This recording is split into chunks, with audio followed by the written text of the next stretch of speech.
Sveiki.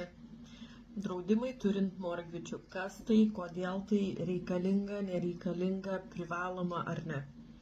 Daugybė mitų čia šitoje vietoje yra ir taisyklių, kurių ne visi žinom arba žinom nepilnai. Ne? Tai visų pirma, pradėkime nuo to, kad turėti gyvybės draudimą imant morgvičių nėra įstatymiškai privaloma.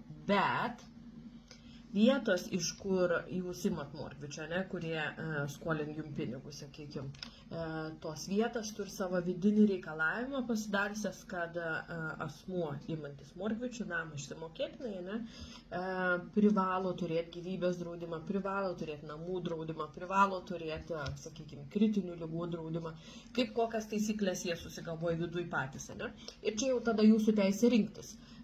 Jūs einat su tais brokeriais, nes jie reikalauja turėti draudimą, ar jūs ieškotės kitų, kurie nereikalauja. Dažniausiai taip, tas reikalavimas egzistuoja. Ir nebereikala jis yra, todėl kad mes kaip šeima, kaip asmenys, pasirašom tikrai didžiuliai finansiniai atsakomybei. Ir turint morgvičių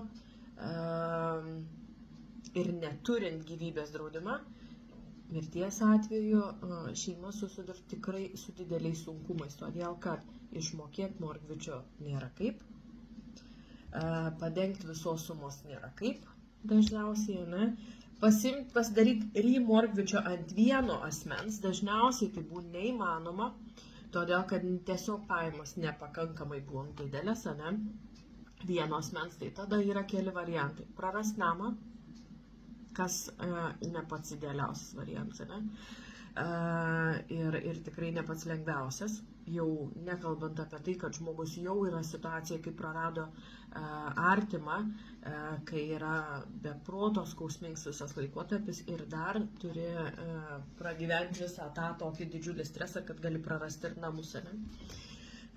Antras variantas yra pasidaryti remorgvičių būtent su kito asmeniu, vaikai, broliai, sesės ir panašiai. Ten, sakykime, tai ieškoti antro asmens, kuris kartu pasimtų morgvičių su tavim ir taip išsaugoti namus, ir toliau mokėti morgvičių. Ilgas procesas, ne visada pavykstantis ir ne visada idealiausias. Gyvybės draudimas šitoje vietoje atsiremia tai, kad bent jau gyvybės draudimą turėti, bent jau pilnai morgvičiaus sumai, kad mirties atveju galėtų išmokėti pilnai ir tada nams liek šeimai.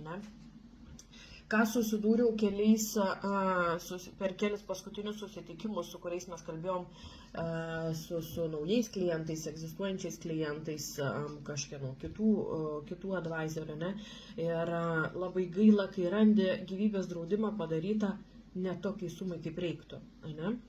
Arba draudimai buvo padaryti, sakykime, prieš kelis metus, prieš 10 metų, prieš 8 metus, kai ėmė morgvičių. Ir buvo padaryta decreasing, tai reiškia, kad gyvybės draudimo suma mažai kartų lygiai grečiai su morgvičiu. Ir tas decreasing procentas, mažėjimo procentas buvo padarytas didesnis, jis mažai greičiau negu kad mažai pats morgvičius. Ir tokiu atveju gyvybės draudimą neliek greičiau, mirties atveju gyvybės draudimas bus mažesnis negu jūs vis dar turit morgvičių. Tai čia labai svarbu yra peržiūrėti ir pasitikrinti, kokią sumą jūs turite dabar ant morgvičiaus vis dar, kokią jūs dar turite išmokėti ir kokioj sumoje dabar yra jūsų gyvybės draudimas, jeigu jis egzistuoja, jeigu jis yra ir jis yra padarytas decreasing pagrindu. Tai labai svarbu pertikrinti. Man kodėl dar kartą kartuoju, reikia peržiūrėti draudimus. Turimus draudimus būtina peržiūrėti kas kelis metus, būtina peržiūrėti kiekvieną kartą ištikus, sakykime, kažkokiem didesniem gyvenimo pokyčiam. Vaikai, šeimų sukūrimai, vaikai užaugo, vaikai gimė, morgvičius, remorgvičius. Pasitikrinti visą laiką, ar jūsų draudimai vis dar atitinka jūsų poreikius, ir ar vis dar padengia pilnai morgvičiaus sumą, ar jūs nepermokate, gal yra kažkokių kitokių variantų, ką galim pasitikrinti ir pažiūrėti. Tai tas yra labai svarbu, nes realiai atrodo turi gyvybės draudimą, mirties atveju turėtų išmokėti, ta suma ir būtų išmokėta, viskas ok, viskas su tom tvarkoj, bet tos sumos neužtenka padengti mortgage'us, viskas. Ir čia atsitrenkiam į tuos du variantus. Remortgage'us su kažkuom ir tada ieškoti to asmens, su kuom tu galėsi vėl pasimti remortgage'ų, nes pilnos sumos tu nesugebi sumokėti, ne? Arba prarandam namus. Tai labai sunku, sudėtingi procesai ir juos būtina tikrinti, nes mortgage'us tai nėra šiaip savo pirkinys paprasts, nežinau, mašina už kelis tūkstančius, sakykime, ne? Tai yra didžiulis finansinis įsipareigojimas, ne tik vienam asmeniui, bet visai šeimai. Ir čia gyvybės draudimą, kad reikalauja mortgage'us advisoriai, tai aš sutinku su to reikalavimu iš tikrųjų, todėl kad po mūsų tai tikrai su ta mintim gyvent, kad jokio skirtumo, kas nutiks, kai manęs nebebus, nu ne. Taip neturėtų būti. Mes turim šeimą, mes turim vaikus, mes turim artimus, kuriems užkrauta ant galvos, sakykime, mortgage'aus problemų, namo išmokėjimo problemas, didelių kažkokių tai paskolų, mašinų, labai brangių didelių paskolų išmokėjimus. Tai yra tragedija. Ir šeimos čia atsiduria tikrai sudėtingoje situacijoje.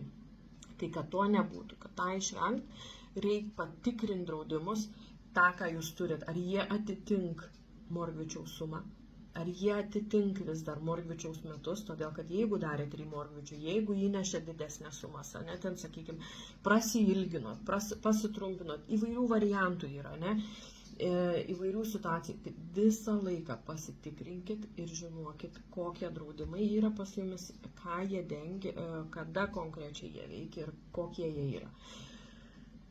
Tas labai svarbu. Ir ne tik decreasing, bet ir joint, tai reiškia, kad du asmenys, sakykime, pavyzdžiui, du asmenys, vyras ir žmona ėmė mortgage'o, ne, ir jie abudu ant gyvybės draudimo yra, abiejų vardai yra ant vieno gyvybės draudimo, vieną poliso numerį turite, ne. Tai oficialiai yra apdrausti du, o iš tikrųjų yra tik tai viena išmoka. Ne, tik vieno iš jūsų mirties atveju būtų išmokėta apdrausta suma. Tai vėlgi reikia šitą pasitikrinti. Jeigu vis dar jūs, sakykime, jaunesnio amžiaus esat ir nėra kažkokių sudėtingų didelių ligų, gal tikrai labiau apsimokėtų turėti du atskirus draudimus, ne vieną bendrą, todėl kad čia nėra geriau. Aš turėjau klientus, kurie, sako, aš galvoju, kad kaip tik geriau, nes mes dviese. Ne, tai yra tik blogiau, todėl kad oficialiai yra drausti du, bet išmoka yra tik tai viena. Ne? Tai ir antras asmuo po išmokas tada lieka be jokio draudimo iš karto, nes draudimas nutrūks, nes išmokėjo 100% iš karto. Ne? Tai tokius dalykus verta žinoti, reikia domėtis ir peržiūrėti, kas yra pas jumis tiksliai padaryta. Tai pažiūrėkit, jeigu mano pagalbos reikia peržiūrint, duokit žinot, susisieksim ir atsiųsit nuotraukas, pagal galimybę susitiksim, galėsiu atvažiuoti ir peržiūrėsim kartu. Ir tokių variantų aš jau turėjau nemažai, paskutinės savaitės ypač, nes kažkaip pasivylė su mortgage'ais visi. Tai tas peržiūrėjimas iš tikrųjų vyksta gan greitai ir paprastai, tiesiog mes palyginam tai, ką žmogus turi ir tai, ką jis galėtų turėti sistemose pagal sistemose. Ne? Tai įsitikinkit, kad jūsų draudimai vis dar dengia mortgage'aus sumą metus, įsitikinkit, kad nepermokat už draudimus, nes irgi dažnai tokius variantus randam, nes mortgage'aus advisoriai dirba su antkainiais, dažniausiai tai yra loaded premium vadinas. Ne tik mortgage'aus advisoriai, bet yra firmos, kurios dirba taip, ne. Aš turiu tiesioginės kainas visų draudimų, taip kad jos yra mažiausias ir čia jau besąlygiškai.